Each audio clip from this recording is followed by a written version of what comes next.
So, you have chosen to take on the mantle. We give it many names, depending on the game. Dungeon Master, Referee, Game Master, Judge. But let's just call you the GM for now. Welcome to running the game. Whether it's because of sheer obsession, or because you drew the shortest straw, okay, we both know you rolled dice. And somebody has to roll the lowest. And that somebody was you. So now you're running the game of your choice as the GM.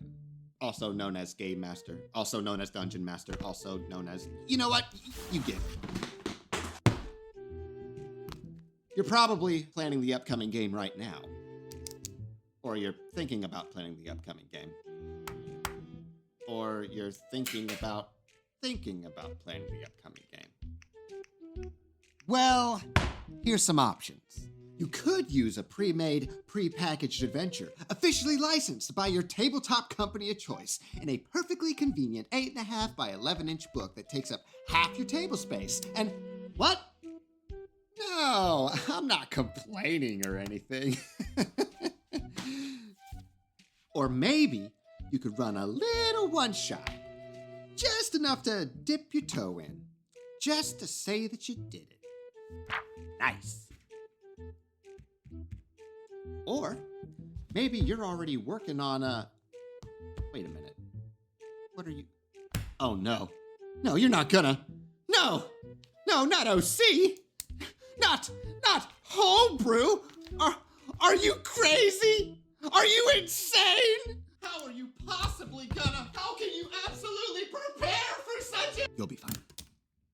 Right about now, if you're anything like me, you're just looking for advice. And you'll find that there is a smorgasbord of advice. I mean, come on, this is YouTube, baby. We're looking up how to change tires and check the oil and install car batteries and where to put all that blinker fluid I bought online. And I really wish my father just told me about actual car things instead of yelling at me to hold the flashlight so I can see what I'm working on. How many times do I have to tell you to point it at the carburetor? Duh! Point is, there's a lot of advice you'll be spending way too much time on. Good advice that you'll need to at least take the time to learn if you want to be the best, or at least good enough for your friends.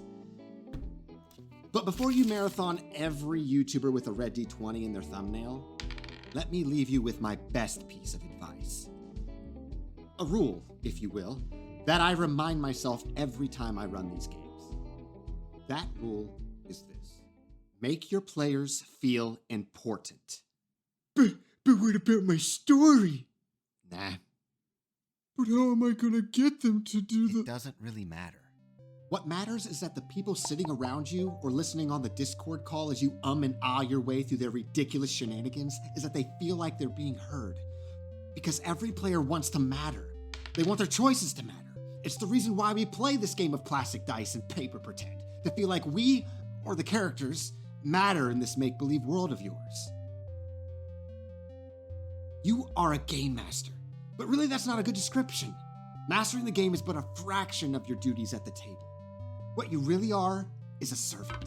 Not a slave, but a servant to your players' needs. It's like making a home-cooked meal for others. That's being a game master. Providing their carnal need to be heard for a few hours. Making a difference in their surroundings, even if it's just made up in our heads. It feels kind of real in that moment. And it's why we play these silly games. To feel like we matter. Bring that mindset to your game, and players will beg you to get behind that screen. Or pizza. That usually works too.